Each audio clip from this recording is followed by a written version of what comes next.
बल्किस रियाज। शादी की तकरीब में एक पुरानी जाने वाली खातून मिली। इससे अलग सलग हुई और मैं उसके करीब ही बैठ गई। वो मुझे देखकर बेहद महजूज हो रही थी और कह रही थी, काफी अरसे से मैं आपके पास मिलने के लिए आना चाहती थी। क्यों, खैरियत है? अल्लाह के फजल से बिल्कुल खैरियत है। दरअसल अब तो जानती हैं कि बेवगी में औरत की जिंदगी क्या होती है। 15 सालों से दुनिया के रंग देख रही हूँ। माशाअल्लाह बच्चे अब बड़े हो गए हैं, रुपए पैसे की कमी नहीं है।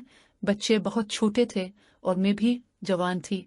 अब यकीन जाने जिस पर मुसीबत टूटती है वही जानता है। मेरे माशाअल्लाह 3 भाई 1 बहन और बेवा माँ है।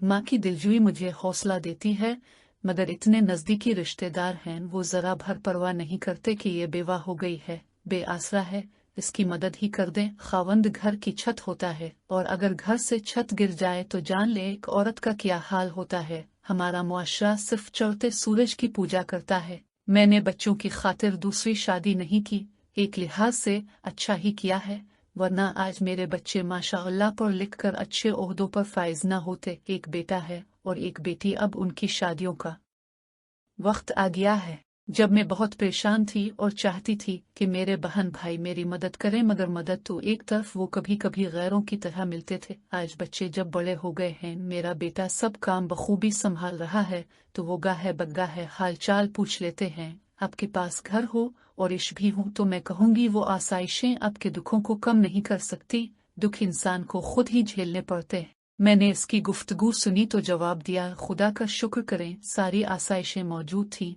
अगर आपके पास जिंदगी गुजारने का कोई जरिया ना होता तो आप अंदाजा नहीं कर सकती कितनी मुश्किलात का सामना करती। अभी तो सब कुछ मौजूद है आपके पास, तो आपके छोटे मोटे काम बहन भाई नहीं करते। अगर आपके पास रोजी का जरिया ना होता तो मैं वसूख से कहती हूँ, इस दौर में कोई भी आपकी मदद ना करता। किसी ने आपकी माली मदद नहीं करनी थी। अभी तो उनको मालूम है कि आपको किसी किस्म की जरूरत नहीं है और वो सलाम दुआ अच्छे तरीके से कर लेते हैं, वरना आपकी जिंदगी अजीरन हो जानी थी। वो दूर और था जब पड़ोसी को मालूम होता था कि हमारा पड़ोसी तकलीफ में है, और पड़ोसी होने के नाते वो मदद भी करता और दिलजुई भी। इसी तरह बहन भाई एक दूसरे के दुख सुख में शरीक होते। मगर आज तो का यही पलट गई है। खूनी रिश्ता हो या गैर कोई नहीं पूछता, इसलिए तवक्को मत रखिए। ये दुनिया ऐसी ही है, जहाँ मतलब होता है दुनिया खींची हुई वहाँ जाती है, जहाँ मतलब नहीं है चाहे आपका बहन भाई क्यों ना हो वहाँ जाने से गुरेज करते हैं। लेकिन एक बात जरूर कहूंगी, बेशक गरज की दुनिया है, मगर अभी भी हमारे मुआशरे में लोगों के पास आला ज़र्फ और वज़ादुरी है। कुछ लोग सिर्फ खुलूस मोहब्बत और अपनायत से एक दूसरे को मिलते हैं।